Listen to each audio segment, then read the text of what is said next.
Hello, hello. Welcome to our inaugural episode of Hosts4Hire. I am Lucas Rand and this is Kyle Cage, and we are your hosts for hire. Today we will be doing a deep dive into the undeniably fantastic X-Men 97. Man, there is a lot to unpack here. In fact, there is so much that we wanted to get into that this will be broken apart into two separate parts. Today we will get into episodes 1 through 5, and next week we will be doing 6 through 10. Now, the show's been out for a few months here, but still consider this to be your spoiler warning. We will be talking in depth about a lot of key moments and storylines from the show. We're extremely excited about this one, and I'm sure any of you who have seen it will understand. Yeah, it's truly an incredible show. I mean, I want to start by saying this is the coolest, most interesting rendition outside of the comics of Cyclops that we've ever gotten. Absolutely. It's truly peak. The way he uses the Force Blast to like move around just right off the bat in the beginning of the first episode, just insane. Yeah. Again, I think like you said, like apart from a few comic book moments, this is definitely the coolest version of Cyclops. Gives me very like MCU Captain America vibes, where like normally the character is just like this dork and just kind of like nobody really, he just kind of gets bypassed by everybody. He's kind of Into lame. like, oh shit, this dude's a badass. And what's interesting about that parallel is that they both like showed it by being extremely good tacticians. Oh yeah, I loved how like as soon as he entered the room, he just like dominated the space. His presence was known. Yeah. He came in and he created chaos and allowed his team to recoup. Yeah, it was really really cool. I really liked, like you said, the way he was using his like optic blast to move around. Also, just like the control of like the power level that he was like putting out was like really really cool. I like when the guy takes his visor and he's like, "Oh no, like I surrender," and then just like lights up the building red. That was sick. Yeah, I did like the knot because it felt very 90s. The whole scene, yeah, like totally. it's very classic X-Men opening, you know? Yeah, Like absolutely. it was just great. It was awesome. Yeah, Yeah. that's true. It was a real like classic, like, oh, there's a mutant in trouble. Here come the X-Men to save them. Like real classic style, like 90s, real cliche X-Men storyline. As it should have been, because it's that's when it's picked up immediately after. Yeah, man. It's Also, a good little comment here is the character design, the clothes design, the costume design of this entire show. Not just in the first episode, but it's just so throughout the whole thing is just amazing. Not just their X-Men costumes, but like their like civilian uniforms or like like clothing and stuff. Yeah, the street were clothes just that done they so have. well. Like it was just like to each character, like it just fit their personalities and stuff. Like what their And it fit the styles would fit be. the So time. Yeah, yeah, Jubilee, just like such a vibe. such a Like vibe, dude. just so good. I loved it. It was like her outfit was perfect. Like it was exactly what it was, in the original show, just updated. That's the coolest part about it. Yeah, I absolutely agree with that. I also thought it was really cool in the first episode here to see the X-Men kind of like operate as a family. Like, I can't really remember if we saw a lot of that from the original show because it's been a little while since I've watched it. But it was just cool to see like like a morning together, like when they're all like grabbing coffee and kind of like squabbling with one another, and just especially Gambit, like yeah. They're all just kind of like ganging up on Gambit. It's just like cool to see just like the sibling like rivalry, style, like living that they're like going through. Yeah. Also, speaking of them ganging up on Gambit, there's a line that he says that is Rogue always be coming to Gambit's rescue when she like defends him, and like upon the second watch, when after knowing what happens, yeah, dude, that hurt me so bad. Yeah, they do a good job of the writing does an amazing job of the second watch through, seeing the little, lead ups, everything that leads up to it. Everything that goes, that everything that happens, there's a callback later on to it. Like they show you why that happened. The writing is really the most impressive thing about this. It's really cool to watch. The cinematics are cool. The fight scenes are really amazing. But the writing is unlike really any animated show I've ever seen. Absolutely. Or even movies. Like it's up there with some of the best content that I've ever seen. A really good example of this is I forget who says it. It's the person who I think it's Guyrich, the dude who kills Charles Xavier when they go and like interview him. Cyclops goes Yeah, interviews him in the first episode. I forget how to say his name. But he says we might wear tolerance on our sleeves, but we all know the naked truth. Tolerance is extinction. And that line, tolerance is extinction, is like the basis of the last 3 episodes. I think the names of the episodes, Tolerance is Extinction, Part 1 and 2 and 3, yeah, which like is just that's like one of those little moments that is just like such a sweet detail. Like, yeah. It's peak, that's the peak writing. writing. Yeah, it's they really thought it through. Whoever was in charge of the writing team and the whole writing team itself, they really Absolutely. thought everything through. Hmm.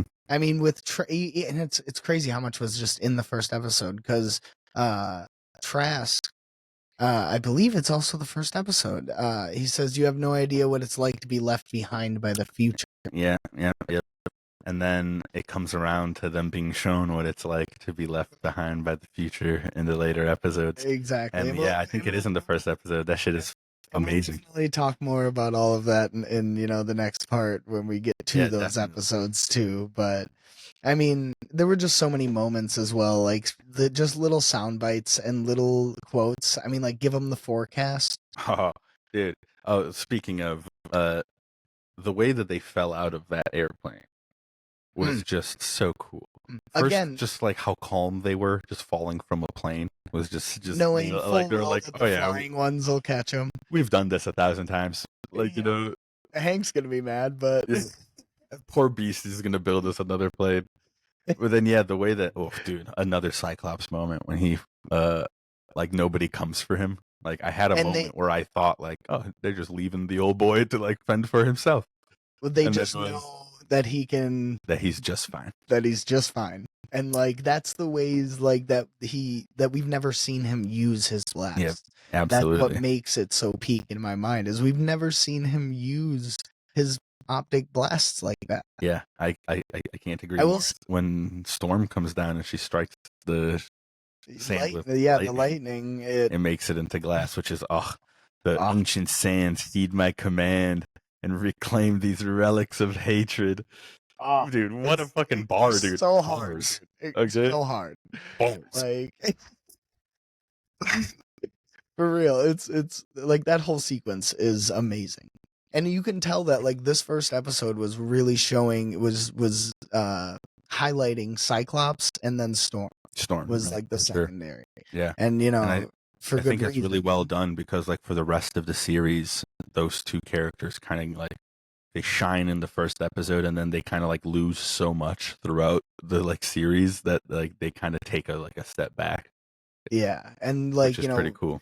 as we'll talk about in a little bit, but like, for Storm's reason, but like, with Cyclops, it's like there's the other thing is that there's so many different characters that they wanted to highlight with Yeah, each for sure. episode Yeah. that like In episode there's 1, they only kind of each had a moment to shine. Like Beast takes over the Sentinel, which is like really cool. yep Bishop has a few moments where like there's that moment where he like takes the blast for blast Gambit and like yeah he turns around and like smacks down on the Sentinels.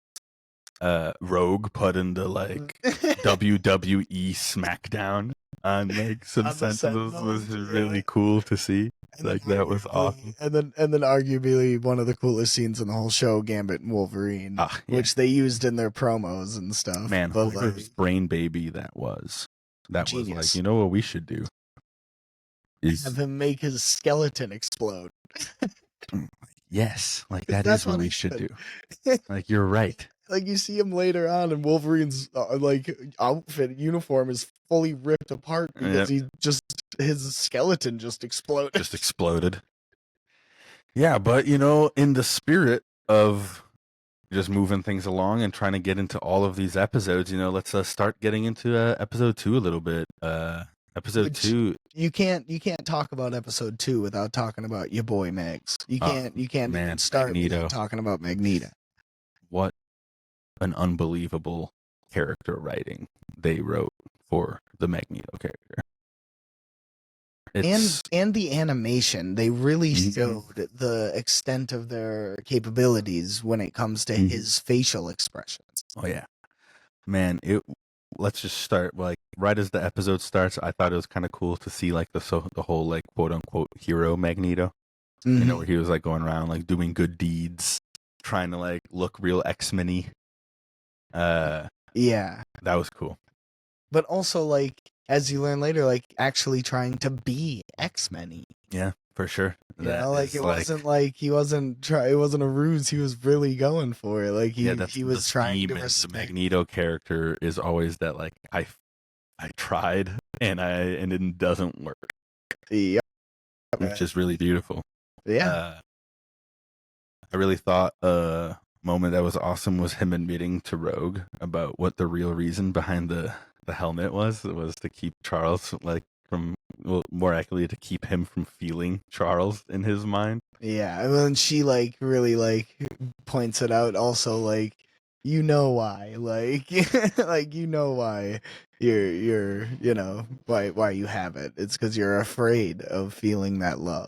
Like, Yeah. that shit's so good. Like, that Absolutely. again, the writing, it's just incredible. In this Like, episode specifically, because in the first episode, I think they kind of like they flashy at you where they're like, look at how cool the animation is. You know, with like the whole Cyclops thing, the Yep. end of the episode against all the Sentinels. And then this episode is more about like depth of writing, depth of scenes.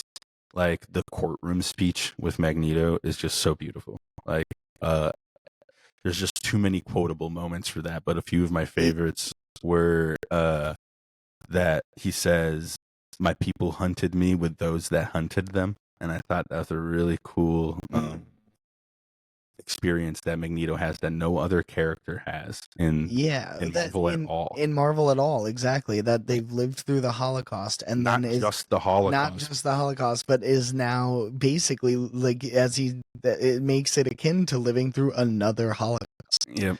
Like as soon as he was done with one, his own people turned against him and started another one against his other people. Yep. Which is like a really crazy notion. And then my other favorite quote that he says in that courtroom speech is he looks to the senator when he's like, when Executioner is like targeting them as well. He's like, we didn't do anything, like, and he turns around and he's like, oh, to play by the rules and still they hunt you.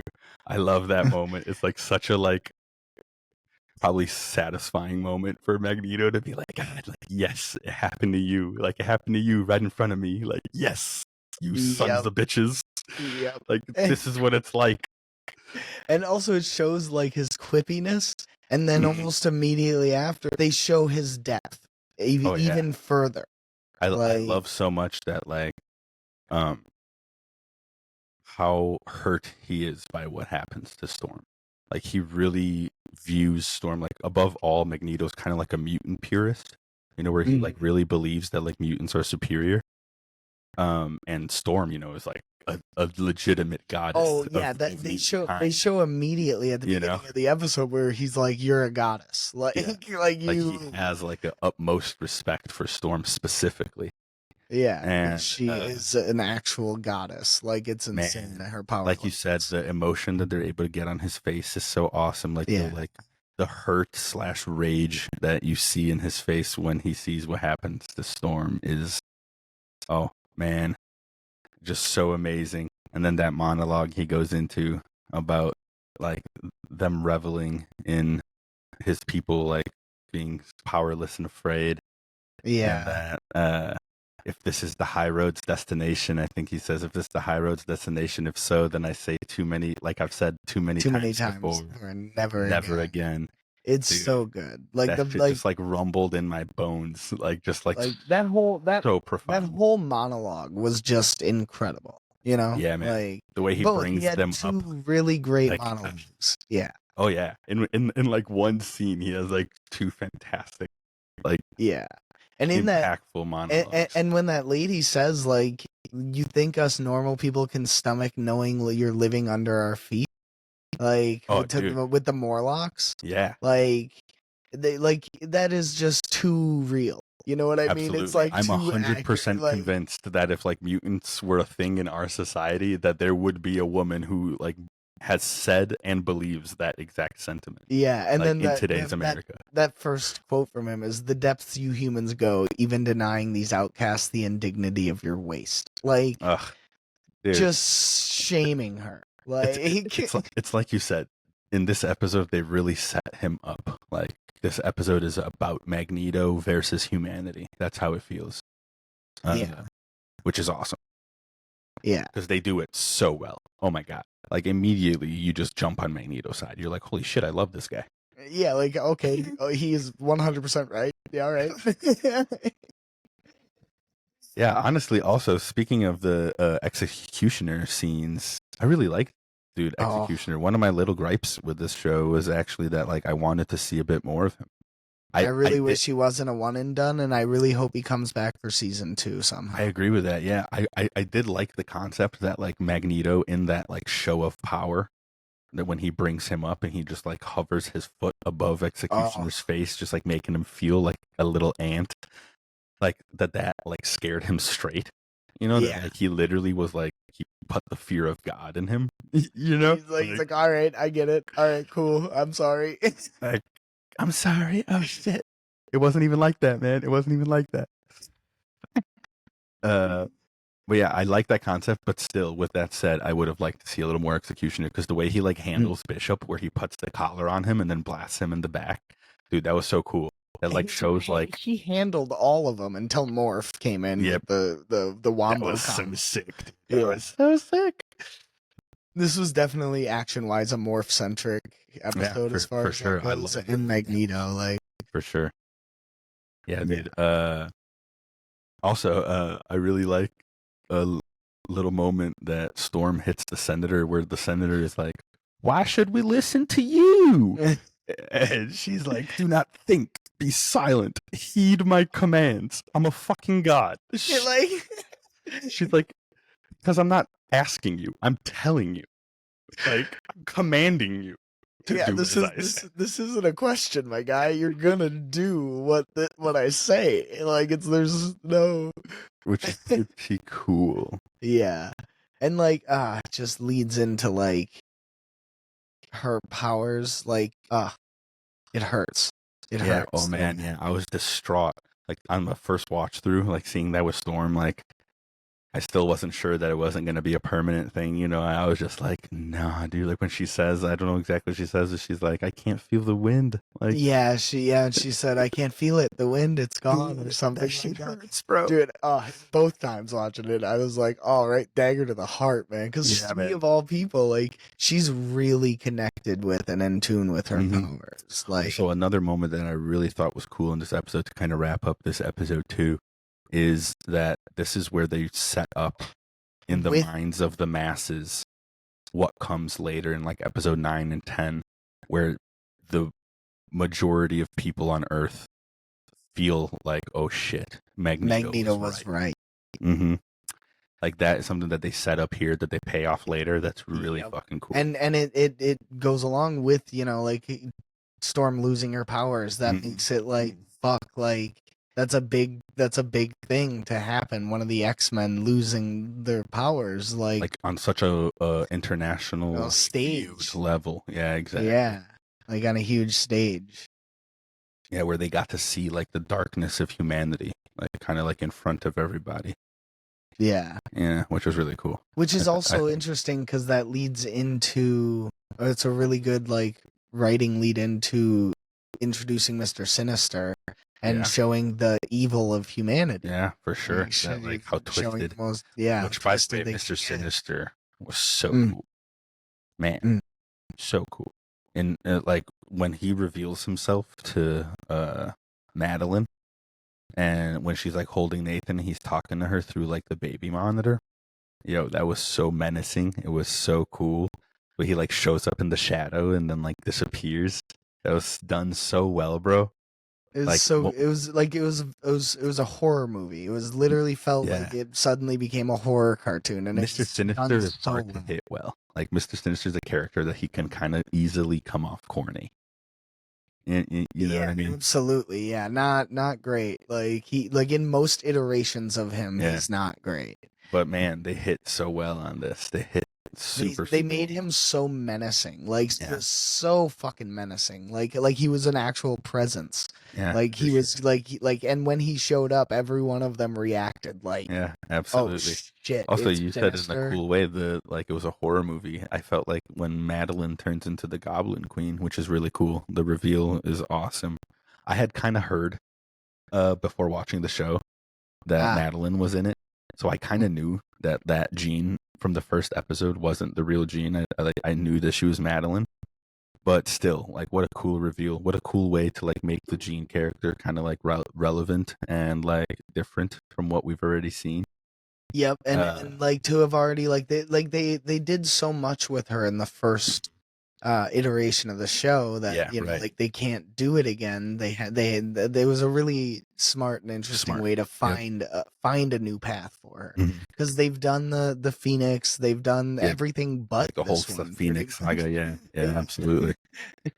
But yeah, like you said, that whole Madeline scene where she's like Uh, in their minds, the like that horror movie scene where like Gambit's like going in and like sees Rogue and Magneto together, and like Morph goes in and has that scene in the shower with Wolverine, where they kind mhm. of reveal that Morph and Wolverine have, or at the very least, that Morph is kind of in love with Wolverine. Yeah, that's the vibes I got for sure. Like they definitely like set it up heavy where like they have feelings, at least like For romantic sure. feelings for Wolverine, and it'd be interesting to see him reciprocate that. Yeah, man, I would love that. I think we talked about it a little while ago that it would be cool because Wolverine's just like been through so many relationships and been through so many lives. Like Yeah, he's lived so he's many lived so many lives. lifetimes. Yeah, Yeah, that like a partner like Morph would be almost kind of perfect for him. That like a being who's also lived as many different as many people. being, yeah, like I think that there'd just be a super cool dynamic. Like Wolverine like is old enough to where like he feels like the type to be like, yeah, like I don't give a fuck. Like I just like want like a good partner. Yeah, I want someone I'm compatible with, I can joke You know. with, and they're always together in this Dude, show. throughout the whole show, they're just hanging out, like playing They're just basketball, like like best shooting the friends. shit. Yeah, it's kind of Like cool. I honestly really like that. I don't know if like that was something that they did on purpose or not, but either way, I I'm a ship fan. them. Either Yeah, way, I ship them. for sure, dude. Yeah, but for real, Madeline was also like Sinister through Madeline was also extremely menacing. Awesome. Because like Oh, just yeah, that because like Goblin Queen shit was sick. yeah, like there was the way she was able to truly fuck with every single one of them. The Hmm. only person that was able to save them was Jean. Which, by the Like, way, mm, that scene, what a sweet idea. Where she's like, I have to go, and Beast is like you're not going anywhere. Like your body's in no shape to go anywhere. And she looks at him like, bro, do you know who I am? And then just lays the mental smackdown on Madeline. Dude, that was dude, so fucking yeah, sick. yeah. The way she says, um, she's like she basically is like, don't be ridiculous. I'm not using my body. Like, Yeah, why the like fuck she's does my like body Beast. Like matter? what are you talking about? Like don't forget who I am. Yeah, That shit so was good. great. That was one of actually my favorite moments in the whole show. Like that took me by like that gave me goosebumps when the moment happened in the show. Seeing it the first time, that was fucking awesome. Yeah, absolutely. And like going like Bishop's horror, like the concept, the way that like he's been through so many Yeah, timelines that yeah, he's yeah, yeah. forgotten his original. His sister comes and is, where's your home? When is your time? Where do you Yeah, belong, brother? yeah. Like That that shit is so, it's so like chilling, you Yeah, know? that's another just like little kind of throwaway detail, but like such a cool one. Like just the concept that like Bishop has moved around time so much that like his fears, like in his own like mind, is that he doesn't know where his home is anymore. Like he doesn't know where his time is. Like if he were to go back, he wouldn't like it wouldn't even be his like time anymore. Yeah. And that's a really cool like reality that a character like Bishop goes through. It's Would pretty have to dope to deal see. with. Yeah. Yeah, and it's yeah. The oh yeah, that's right. The quote for Morph and Wolverine, it's always with the when he goes into the shower and he says always with the jokes, Morph, as if we all don't know. Like Yeah, yeah, yeah. that's the line that made me go, "Oh, that's like they like he's in love, like Like they're in love with Wolverine." and The rest of the X-Men the rest of the all kinda X-Men know it. all kind of know it. Yeah. Yeah. That's interesting. That's really interesting. Yeah. I mean, Scott was just absolutely just Yeah. hit with the 1-2, the left-right Dude, combo. Just the old boy, dude. The old boy got bodied by this episode. Yeah, Just they were not kind to him. also, I thought it was really hilarious. I think it's in this episode that old Scott, bodied as he is, looks at the rest of the X-Men and is like, "Do you know what it's like to be abandoned?" You're like, yes. And they all look back at him like, "Every single one of us, Scott." Like, What the fuck are you saying? like there's like 3 of us with parents. What? Like, yeah, man. Like, you just made this real awkward because, like, you know you're wrong. Like, what the hell, dude? Every single one. Yeah, it's great. Did you forget where we are? This is like essentially an orphanage. Yeah, this is an orphanage dressed up as a school. What the fuck? We all live here. We don't leave. Like, this is where we sleep, man. That shit is so funny. Yeah.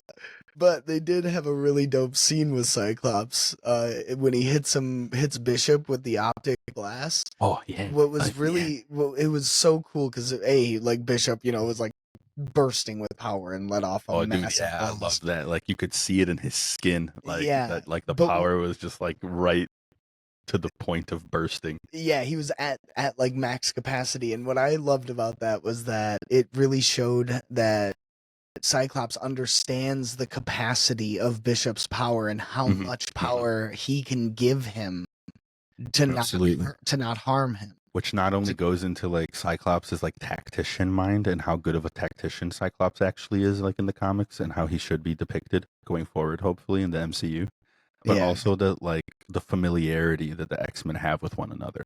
Like Gambit jumping on Wolverine's back and giving him just enough juice to not actually hurt him, but just to like send him propelling forward.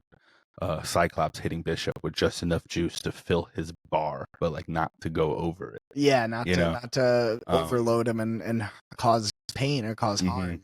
All of those things are really cool. It just goes to show, kind of like in the first episode we were talking about, like the family that the X-Men how well they know each other, how long they've been doing it, how much how important it is, that how much they train and practice. Right, exactly. Yep, exactly. Which is real cool. Yeah. Yeah. I think that almost somewhat wraps up episode 3, and we can move on to episode 4. Yeah, I think so. I mean, 4 was good. I mean, they were all good. That's the reality of this show. Is like 100%. like we're trying. 4 was a bit of a filler. And I remember going into the episode being like, okay, this is the one that there's going to be complaints about. So focus in. And I just there wasn't any. There was just throughout the whole show, there was just like a few, like maybe 1 or 2 small ones every couple episodes, like. Yeah, absolutely. One that, so I liked this episode. I really liked the concept of having a filler episode be about Jubilee, just because Jubilee is just awesome of a character. Yeah. She's just. Well, I will say right off the bat too that one of the things I liked about this episode is it did feel like a classic '90s episode where they did 10 minutes of one story and 10 minutes of another. Yeah, it did. Because that used to actually happen true. all the time. 100%. Like a lot of episodes used to be 2 10-minute storylines because they were able to break up the writing. And it was easier to do because they were doing way more episodes. They weren't doing 10 episode seasons. They were doing 24. Right. Yeah. Right. So even more. True. So that was one of the things I really liked about it, and like having Mojo in it was just great. That was awesome. That was amazing. Everything about Mojo. The voice actor killed it. I loved the fact that he was all like skinny and shit because it had been technically had been 30 years since he has gotten the last years. Such a cool little fourth wall break. Yeah, and his little subtle it's been a rough third quarter. Yeah. I fucking love that, dude. That was awesome. Yeah, that was a big plus. I would love to see more of Mojo's stuff. And with what we saw at the end of that, it seemed like we might see a little bit more of Spiral. Yeah, going that was interesting. forward. It looked like she maybe is gonna like take over the business or like try to like at least like usurp him or something. Is like the Yeah, vibe that I got yeah, from the end something. of that. Especially because like they did show her in episode 1, I think, as well, when Morph changed into her. Yeah, it was like episode 1 or 2 where Morph changes into her. Yeah, that's true. So maybe they're trying to set up a little more spiral stuff. Yeah, that'd be interesting. That's a Yeah, she's a character cool that we character. don't see very often. That's super Yeah, hell yeah. cool. Also, Yeah, speaking of cool shit, Old Lady Jubilee, dude, that that was was awesome. that was some of the peak stuff in the whole show for me. Oh, dude, Like to agree. show the like some of the peak capabilities of her powers, and not even peak capabilities. This was a digital version Yeah, of her, right. like her actual powers could be even greater. One of my favorite things in comics and in just like uh media in general when they do superhero content is a great example of it is in My Hero when they take a superpower and they just stretch that superpower out to like its absolute capacity. They take Like, a seemingly weird or super lame power, and they show you just like any superpower can yep. be super cool. And like Even Jubilee's kind of being yeah, like weird, you know, like shooting fireworks out of your hands. It's kind of like it seems powerful, but like it's kind of strange. And the way she uses it to like skate, like mm, off of her feet, or like to make the like discs out of yeah, the like the spinning fireworks. chakrams, Dude, like, so and cool. then when they combine their powers and create a black Oh hole, yeah, essentially, yeah, that was super dude, sick. They so cool. and it like it. What I noticed on the second watch through is like it was like it like bypassed his skin almost. It was like internal and external. Like it was able to create explosions inside of his body. Like Yeah. hmm Yeah, it that's was actually another real interesting point that they were able to like locate or like place the explosions wherever, yeah, and wherever they like there's some wanted. of them were happening outside of the, like Mhm. on the edge, like it was a really dope way to use animation as well. I think Yeah, absolutely. I really did like the like OG X-Men arcade bit, like the 8-bit stuff that they did. Yeah, that was That really was really cool. cool. Like Yeah. the some of the original stuff, like I distinctly remember like the cabinet game, the I Am Magneto Yeah, yeah, was the sound bit from that game, and like it was the exact sound bit that really like gave me the feels. Also, like seeing shit like Sauron, like that could be teasing the yeah, Savage Land totally. and like Yeah, what we could see going forward, because like absolutely. we like because like it's based on her memories, but it's also like could just be teases towards the Right, future as well. absolutely, absolutely. Yeah, This episode did kind of introduce me to one of my main uh feuds with this show, and that's that I was the frustration that Sunspot wouldn't use his powers for so long. I get the like story arc that they're trying to do, you know, of him being like reluctant, him being ashamed, him being just like unwilling to accept his I did, power. yeah, but I did also find myself during this episode specifically, just like saying out loud, like, please Just use your use your powers, man. powers. You're Like, in a what? video game. You're like, what are you Nobody doing? can see you. Yeah. Yeah. But I get that to a point, and it does like allow them to show Jubilee's growth through his lack of growth. Yes, which is really cool. A really cool, like again, peak writing. Just a great writing device Yep. showing like one character's growth through another character's lack of it is Yeah. real cool. So like I get the point of it, but it was still frustrating. Yeah, absolutely, absolutely. But yeah, that brings us to Storm and Forge. Forge, man, Forge. What a character! I have forgotten how cool Forge is, just Yeah. as a concept. Just his character concept, exactly. Like no one has a power like his, really. Yeah, It's a which very is unique power yeah, like within that world. he doesn't have a like DC counterpart, does he? No, not really. Like Can't think maybe Mr. Terrific, maybe, perhaps. yeah, but like Mr. Terrific is more just like a super genius, yeah, whereas Forge like can make anything. anything. If he Like he thinks can about it make long enough, impossible he stuff, can make you know, which is just lovely. I love that concept. I love how much Riz he displayed on Storm, bruh. Storm, like, I think she like mentions she's like, I miss soaring, like that she misses flying, and he takes that girl horseback riding, bruh. Yep.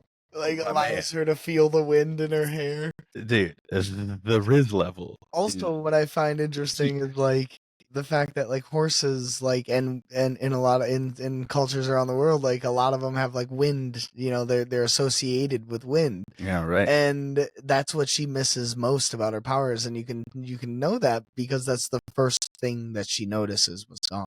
Yep, When she absolutely. loses them, the It's the wind. first thing Yeah. she says is the wind. Yep.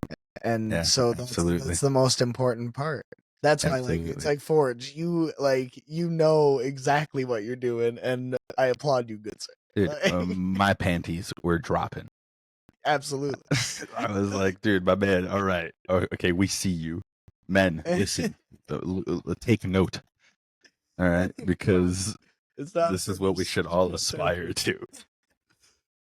Yeah, this part of the episode was pretty cool though. The adversary was a real like deep dive character that like I didn't know about. Had to Yeah, kind of I look had up to and see look who up that as well. was. Right away, I was like, "Who's this guy?" Yeah, I was like, what the hell? I thought at first it was the Shadow King, like Storm's like villain that like Mhm. kind of like fucks with her mind. But yeah, I had never heard of this adversary character. That's real cool. Again, like a Forge villain, which Yeah, well, yeah, it was a Forge goes villain. back to Forge just being such a cool character, man. Um, there's this line in the comics that Forge says that is like one of my favorites ever. I have it right here, and it goes, it goes, my power is in my mind, deep inside. That's where I live. That is where I get to be a superhero. They don't understand what they don't see, but I see. I see it all. I see things before they're even real. It always starts with a problem, an impractical, unattainable, unworkable problem that needs to be solved. And then I solve it. I work it, I attain it, I move and shift and reshape, make something out of nothing. I prepare the unfeasible solutions for birth, and when they've incubated and grown and developed, I bring them into the world. I am the midwife of the impossible. I am Forge, and I make the impossible real. Bruh, It's so hard. Like that might that be one of the coolest character descriptions. Like, ever. I It's don't ever. even know, dude. And like bring back to the show too, like he says like I'm able to access parts of my brain that people can't access. I'm like constantly working a problem like a Yeah. Rubik's cube. Like Yeah, I have yeah, no yeah. it's like I can't control that I'm working Mhm. on these problems. If someone brings me a problem, my brain is going to Solves work it. on it because of my mutant power. I don't control Yeah, it. I thought it was cool also when they come back from horseback riding. He's like, "Oh yeah, like the last thing I needed clicked while we were out horseback riding." Like Like, oh yeah, I figured it he out was by the way. working the problem. Like yeah, he gets always like, "Oh yeah, like I did it." She's like, "Did what?" He's like, "Yeah, I figured it out. How to give mutants back their powers, whatever." Yep, yep. Also, that was another really cool moment that doesn't get gratified until later is when When he Storm smiles. finally gets her powers back, and yeah, he like smiles like that, like knowing smile, almost as if he knew that his machine worked, but that she was still blocking herself. Yeah. But like he never says it to her, like he never like pushes it or like he lets her figure it out on her own. Again, men, listen up, my brothers, for my real. brothers in Christ. And like Forge it's is what we not, need to and aspire here's to the be. thing, and here's the thing about him knowing his machine worked. It's not ego. It's his Yeah, fucking no, mutant right, power. He 100%. knows it worked. 100%. That's a good way to put it. Like it's not ego. It's just like he's like, I know it worked. Like It's my power. I don't it worked. I promise. yeah, yeah, which is really really cool. Yeah. But yeah, I think that also wraps up episode 4. And boy, oh boy, 5. The mid Episode season, the mid you could call this a mid season finale. oh yeah, no, it absolutely was because I'm 'Cause pretty they sure that they took a little break again, after 5. yeah, exactly. And again, a main staple of the original 90s animated shows is they would have like mid-season Mid-season finales, Yep, big arc finales Yep. halfway through the season and then take a break. absolutely, absolutely. And man, this episode, there's just so much to get into. From start to finish, like it immediately starts with cameo after cameo after cameo. Yeah, Like, there's a lot of cool ones like in that wide scene. there's more than I even caught. Like Yeah. way more than I either tried of to us. write some down. I tried to write some down, and I think I caught like Multiple Man when he like is dancing. He like makes a bunch of himself. Boom Boom, which was really cool. She like walks up to Rogue. That was Yeah. like a really like Like deep dive character that like Leech and the Morlocks were there. Leech Like, the and Morlock. so it shows that like after episode 2, that's where like Magneto had them Yep. relocated them Mhm. to Yep. Genosha. Banshee was one of them that I thought was pretty cool to see. He's a pretty like deep dive character that was like kind of sweet. Yeah. Sebastian Shaw. I think I saw Yeah. Archangel like Yeah. at one point. Yeah, He's kinda, like in the somewhere, like, in background. the I don't know if it background, was yeah. him, but Yeah. I mean, Emma Frost, I was like the ones that were in the yeah. council, The like council, yeah. like it was cool. It was just a lot of them because there were thousands of mutants People, there. mutants. Like Yeah. like tens of thousands probably. Yeah. Also, Nightcrawler. Mm. Bruh. Immediately, So, right for off those the of bat, you it who comes don't with- know, Nightcrawler has been my all-time favorite superhero, probably since I was like 10 years old. And just, I love every piece of media that has him in it. Just having him in it usually is enough for me to be like, I like this. You know, like if he's in it, I'm like, nice work. This is good. This is quality. You used him. Good job. But man, what a cool use of his powers from like the immediate get-go, just like the way he teleported for every single one of his movements. There's like a point where he just like is like has his back to Magneto and then he just teleports to turn towards Magneto. Like he doesn't even move. Like he just turns using a teleportation. Yeah. Dude, that was so cool. Yeah, that was like so how he cool. came in so excitedly, you know, he was like maniacally teleporting. He was like, Yes. "Oh my god, I missed you so much!" Like he was so happy to see them. Absolutely, that was just so cool, dude. Like I literally was like a giddy child watching that scene. Both Just, times too. Absolutely. Like the first time I was like in awe. The second time I was like, "Oh, that's really adorable." Yeah, love that shit, dude. Love that shit. Yeah. Also, I thought it was interesting right before that when they were still coming in, the people like holding signs and like welcoming them. Mhm. There was a sign that already is setting up the Magneto is right movement, meaning it's like a movement that's like already The going. Magneto is right sign. Yeah, for sure. It sets it up like to be like, oh, it's not like there's a switch that flips in episode 9 and 10. It's like it's a movement that leads up. It's a progression. That's building. You know, like And it's that's like what that again goes back to the writing because they do a really good job of building up multiple different stories and different things, and they really do a good job of satisfying them all as well. Absolutely. Most of them are setting up Absolutely. new ones.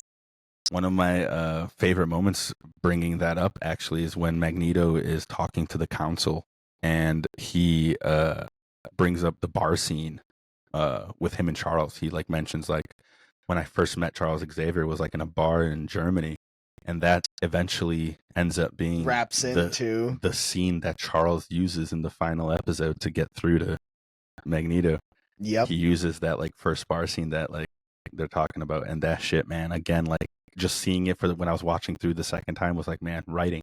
All I can think of is just like and people in this writer's room were like thoughtful, like they like cared obviously about the content, and making it make sense.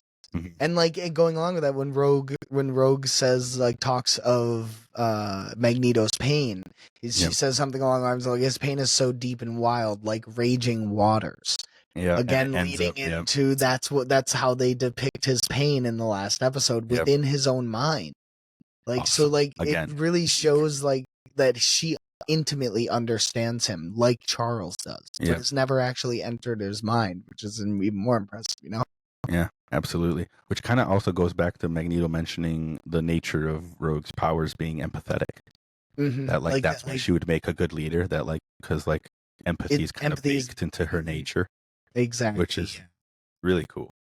Really cool concept. I thought that was a really dope way to show, you know, to show it like that, like that. Not only like that, Magneto understands that too. Mm-hmm. That Magneto understands that she would be a good leader, that he's a figurehead, and that she would really be the leader. That, she Magneto, would make the decisions. He always, like in a lot of iterations, has like a lot of ego, and that is like kind of like a motivator for his villainy.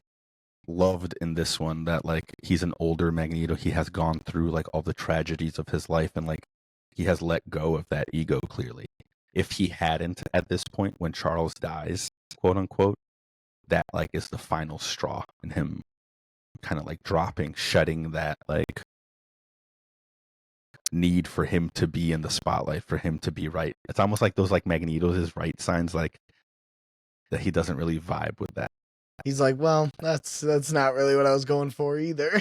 But like, you know, like yeah, it's true, but like, you know, I wish I was wrong type shit. Yeah, I don't want to be right. Yeah, which is really cool. And I also love when one of my favorite quotes just in the show was when he's talking to the UN lady. I can't fucking remember her name. Most other nations don't allow a terrorist to be their leader, and then he responds, "Yet so many allow their leaders to be terrorists." Oh, dude, it just clap back. Too real too. You know what I mean? Yeah, like again, that's another moment that just like, goddamn, that's us. That's the real. That's some commentary, huh? This was a little bit of commentary, huh? That hit home. That hit home. That hit home. But yeah, dude. Also, so something I noticed that was really cool was there's like this like wide shot of Genosha, and you can see the Watcher looking over like what's gonna be the tragedy of Genosha. Yeah, you can see him in the top left if you guys want to go back and look again. Yeah, I don't know if you guys noticed. Go back, you can see him. Man, I should have like picked up like the actual like time in the episode. Yeah, well, it's like kind of halfway through the episode. There's like a wide shot of Genosha, and he's like in the top left, looking over. It's like right before the whole tragedy goes down. Yeah, which really cool. Yeah, hopefully that means that maybe we'll see an X-Men 97 episode in season 3 or 4 of What If. Like can you imagine? Fingers crossed. Fingers so tightly crossed. I'll just run right through my wall. Yeah, that's really what I want. I want to see like a What If of X-Men 97. Dude, you know? Hell yeah. What a cool moment of Cable trying to stop this the tragedy, whole thing, you know, and it being a fixed point in time that kind of like links it to the MCU even a little bit, that they talk about Doctor Strange and how he taught them about what a fixed point in time is, and that's like really, that happens really cool. across all timelines, across all universes. Yeah. And that's really, so really it would cool. explain why Uatu's there just watching, because it's a very significant event. Exactly. Fucking A. It's all really good. I do really like, and I want to talk about a bit about Gambit going along with that conversation that Kurt and Gambit were having. Actually, he basically, Kurt eventually says like, "Oh, why don't you just go ahead and propose?" Like something along those lines. Why don't you just marry her? Marry her, yeah. And I really think that Gambit was planning on proposing. Yeah, that I honestly, you and I have talked about this a little bit before, and man, that's a headcanon for me. If it's not what it actually is, it's definitely in my headcanon. And then she shows up and just dumps him. Like just that breaks Boy's heart, dude. That hurt. I was like, why? Dude. Yeah, I also, so like for the first few episodes, I kind of was like angry at Rogue. I was like, why are you cucking my man Gambit like this? Why are you doing this? And then like in this episode, it was kind of cool to understand her perspective of like, you know, like she's just a person trying to like find something that like is almost unattainable for her. Yeah. And like with Magneto, she has like this like chance. Mm-hmm. So she like kind of like goes for it, hoping that it'll work. But like when she like kisses him and they dance together, like she comes to the realization that like, you know, Gambit was right. Like some things are deeper than skin. Like she like wants to feel it, but can't, because like it's her one opportunity to be able to like touch somebody. Yeah. But like she's like, but it isn't there. Like, you know, it's not there like it is with Gambit. You know, like there is something there that like is more palpable than just touch. Yeah. And in that scene, cool. It also sets up a cool parallel, which is when she says, "Your heart beats for me, but I can't feel it." To Gambit. And then at the end, yeah, she hits him with the like, "Sugar, I can't feel you." Yeah, in the fade to black. Yeah. Bruh. But that, like, dude, the first time seeing this I episode. was in disbelief. I was I was just in like full disbelief. comatose shock. I couldn't believe that they had done that to my boy Gambit. I was like, I was like mad. I was sad. I was like excited. I was confused. All Like the emotions, which was brings up a good point that Gambit was the perfect character to do this to. He had Absolutely. just enough impact to all of us kids who like, you know, like identified and like thought that Gambit was the coolest character in the old show. and there were a lot of us. There was a lot of us. And then like, you know, like also that he's not such an integral part of the story that they can also use him to like have this moment was just so awesome, man. What a just again in the writer's room, thoughtfulness in the writer's room is just like the only thing that me as a comic book fan, and I'm hoping that like all of you guys feel as well, if you just like really love comic book content, is when something's coming out that is comic book related, all I want from that piece of content is just thoughtfulness in the writer's room, bro. Because that equals good content, always, no matter what. No matter who the director is, no matter who's the actors, no matter anything. If there's thoughtfulness going on in the behind the scenes. In the writing room? The writing room, and like even, you know, like obviously from the director, from the producer, like all of those guys, like just like the behind the scenes people having thoughtfulness about the characters and about the concept that they're doing is, as a comic book fan, the only thing I want.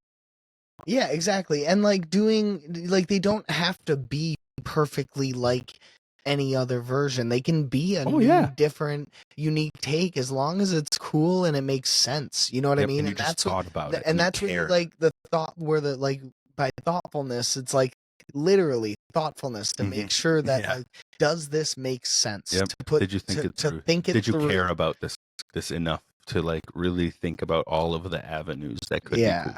Because that's how they reached moments like this. Yeah, and then there's also the animation team, which obviously fucking killed it. Oh, God. Like, there was like so many moments that the writing and animation worked so well together. Yeah, as absolutely. One of one of my favorite animation wise moments in this episode was when the Sentinels start attacking and they go to attack Magneto and Rogue.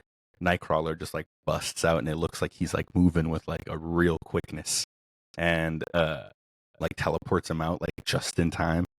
That shit was awesome to me because it also felt like to me like when he comes out he's like really like hurt and like injured. He's like singed. Yeah.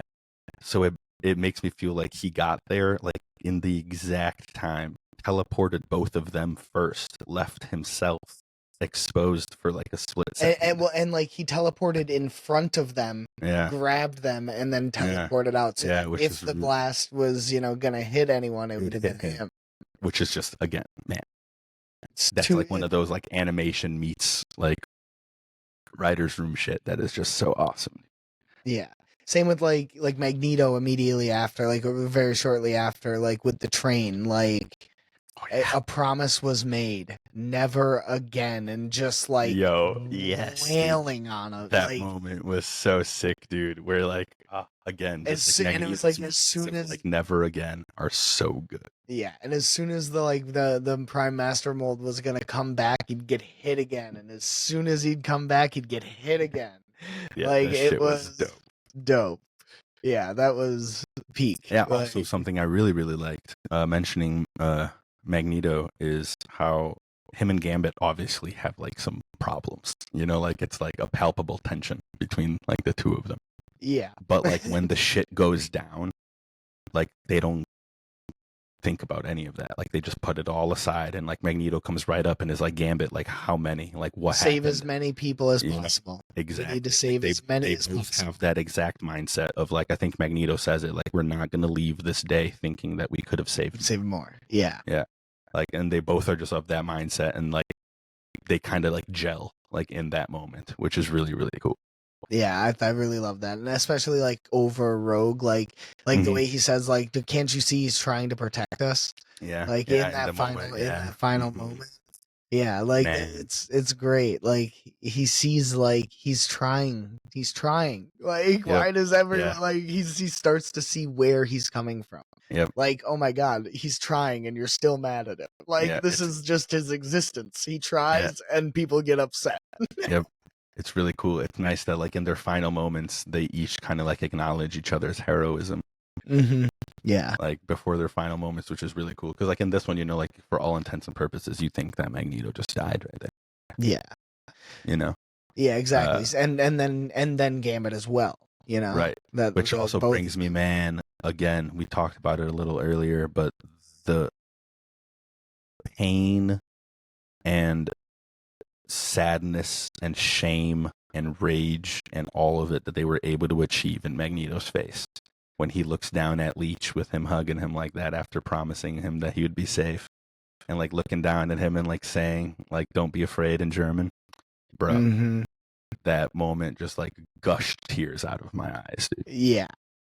Like, it's just there's so many implications to that too. Like we said earlier, like he's like Leech was like he's the reason Leech was there. He found him and sent him there. And Leech believed in him wholeheartedly. Like he tells the other person, like in another episode, don't worry, like Magneto's just gonna save us. It was earlier in that episode. In this is episode, it? Yeah. And like and that's that. Oh, heartbreaking. That hurt, dude.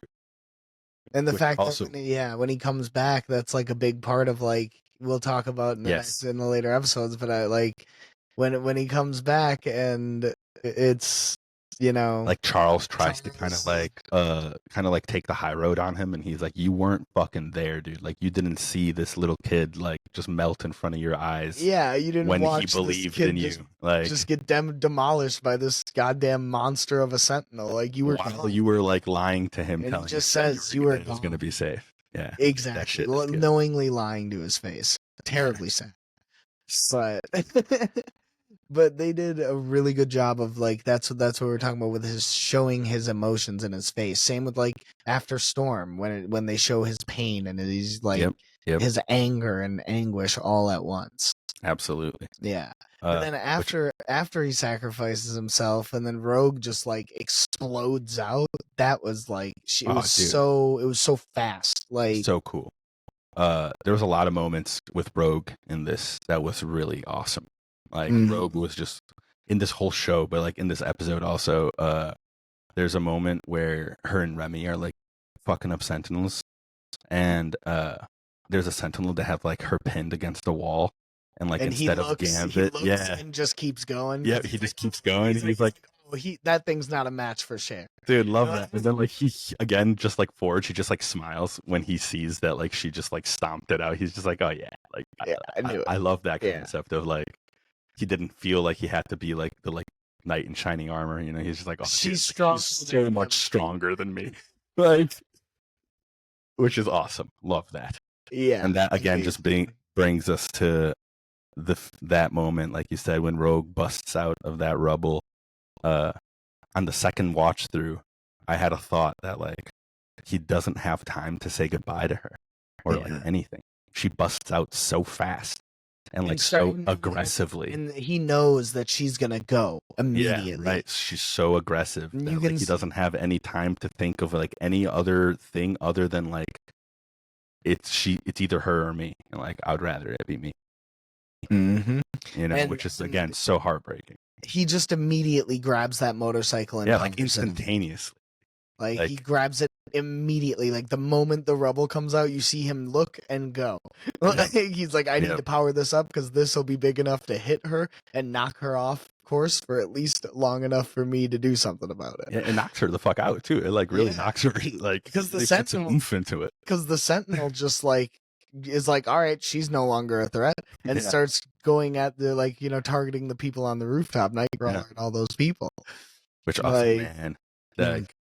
Upon the first watch through, the moment where he says the name's Gambit, mon ami, remember it? That was like the most defining moment for me. Like, God, what a fucking awesome. I had tears streaming that first time, like, dude. But the second time through, dude, my favorite moment was definitely when Gambit is running up on the Sentinel. He's like, Gambit, seize your bet and raise it.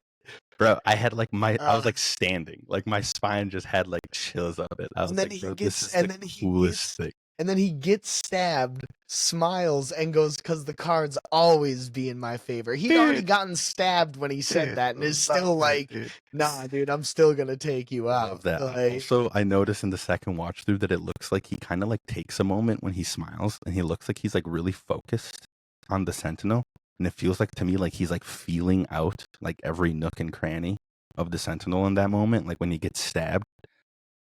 And he yeah, like smiles, and then he like grabs it and like energizes it even further, and you can see like all the lines going to like every like little every inch, crevice, yeah, of the Sentinel. which is And like more than his power is able. He went plus ultra for sure. dude, 100%, which is like one of my favorite. I saw somebody in the comment section actually be like, "Oh, like Gambit's actually an Omega level mutant," like blah blah blah. And I commented there, I was like, like what made it cool for me personally actually is that he isn't an Omega level mutant. Like he doesn't have this capacity in his power set. Like this was an act of like passion and like love and like Will, like force of will. willpower, force of will, exactly. That like He was his able to, up to Omega level. yeah, equivalent to Omega level just by willing it to be so. Yeah, which Like, is and passion, for saving everyone, as many people as he can. dude, awesome. Just like I again, like from the end of this episode, I stood there in like stunned, like bewilderment at not only like what happened, but just like at how good, like Yeah. how starved I've been for like some For good great ass content. content like this, Yeah. dude. It's been a minute. Like, It has been a minute. Like something like this, and I don't know. yeah, I would really have to put some thought into that. That's Yeah, for sure. same. I mean, honestly, that whole ending sequence of episode 5, for me, that's like one of the coolest moments in the show, let alone these Absolutely. 5. Like, Like, within especially these like 5 after episodes, where that's where my they show favorite. the X-Men back at the X Mansion and they're all like watching from the TV. That like How gave me many? like How many? really reminiscent of like almost like 9/11 vibes where like everyone was just like sitting around the screen just being like, "Oh my god, like Shock what and happened?" horror. Like horror, just like at this like horrible tragedy, which was just awesome. Again, man, if you guys can't tell so far, this show for us has been just like an absolute 11 out of 10. Just banger. I mean, it blew my expectations out of the water. I believe it blew anyone's. Like, if anyone had expectations from this show, I don't know what it could have been if this show didn't blow it out of the water for you. Absolutely, yeah. At least in my opinion. While there was just incredibly awesome animated moments and just cool action sequences like we've been talking about, I really do think that the MVPs of this season, at the very least from this first 5 episodes, were definitely the people in the writers' room. Man, again, we've said it multiple times in here, but like the writers' room of this show clearly cared about not just the characters but the content. Clearly did their homework. There's like this like weird trend going around that I keep seeing around like superhero content where they hire writers and directors that like don't watch comics or don't like comic books or like stuff because they feel like that like removes their bias from like the thing, and that's just so backwards, man. Yeah, it should And not I'm so be glad that that way. like stuff like this shows that like no, a writer's room full of nerds and dorks and people who care about these characters and care about this content is what makes exceptional. And that's what pieces your of fans want. content. That's what we Yeah. want. This is like a new bar, in my opinion. This show that has raised. They've set a new standard. They've definitely set a new standard, and it's exciting to see what they do going forward with season 2. Hopefully Yeah. we get some more, other shows with some of the cameos that we'll talk about later on. Hopefully they this resurgence really peaks with more shows like it for different characters for the cameos I that we'll couldn't agree see more. later. But, hopefully this isn't the end and the only thing we get. I don't think it will be. I don't think so either. Yeah. I think it's the start of something new and fantastic. Yeah, this Marvel Animation whole banner that they released. That now there's like Marvel like Studios, Marvel Animation, and I think there was another one like Marvel Entertainment. I'm really excited for the future of this Marvel Animation. Yes, I think that one is the one I'm most excited for.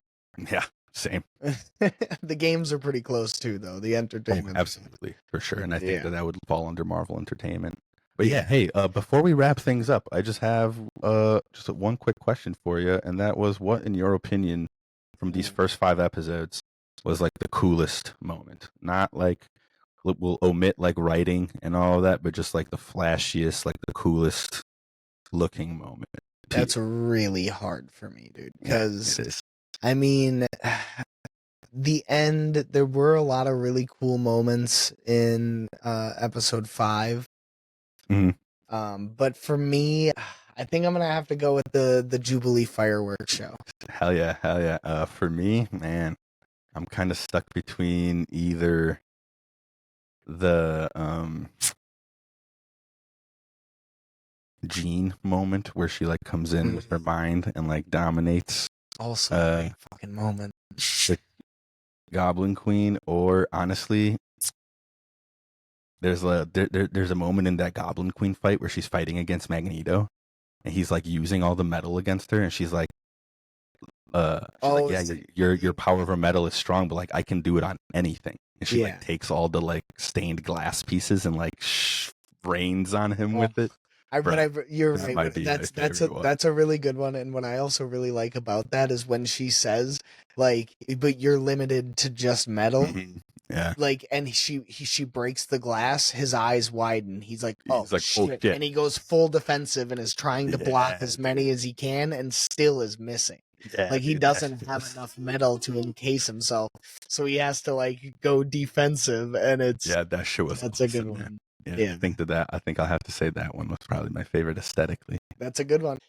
Well, thank you all so much for listening. If you made it through this, we truly appreciate you, even if you didn't. And if you haven't already, please follow us on at Hosts4Hire Pod on X or Twitter, and at Hosts4Hire Podcast on Spotify and all other platforms. To stay in tune with what we're getting into and what we're going to be putting out. That's going to be the best way to do that. Next week, we're going to cover the next episodes 6 through 10, finish up X-Men 97. Hopefully, we'll be able to have as much fun as we did today with it, and we'll have, some interesting stuff to talk about. We'll definitely have some stuff that'll wrap into what we talked about today. And as always, if you guys have any comments or things to add, disagreements, opinions to share, just leave your thoughts in the comment section of any of our platforms. We love to engage with you guys, and we would want to talk to you more about this fantastic first season of this resurgence. Yeah, absolutely. Like our goal, like we talked about a little bit in our intro episode, is just to like get as much engagement with you guys as possible. Just to kind of talk about if you guys hate our take on something, and like we just want to talk about that too. Just like tell us why you hate what we said and like what you disagree with. Tell us what you thought was the coolest moment. That's something. If you guys want to go on the comment section and type out what you thought was like the coolest moment of episodes 1 through 5, let us know, and we can like maybe like hash out a little conversation about why you thought it was so cool. And once again, man, thank you guys so much for listening. We have been your hosts for hire. I am Lucas Rand, and this is, as always, my co-host Kyle Cage, and we bid you all a fantastic rest of your days. Thank you so much for spending your night with us, spending your day, taking a little time to listen, and stay nerdy, San Diego.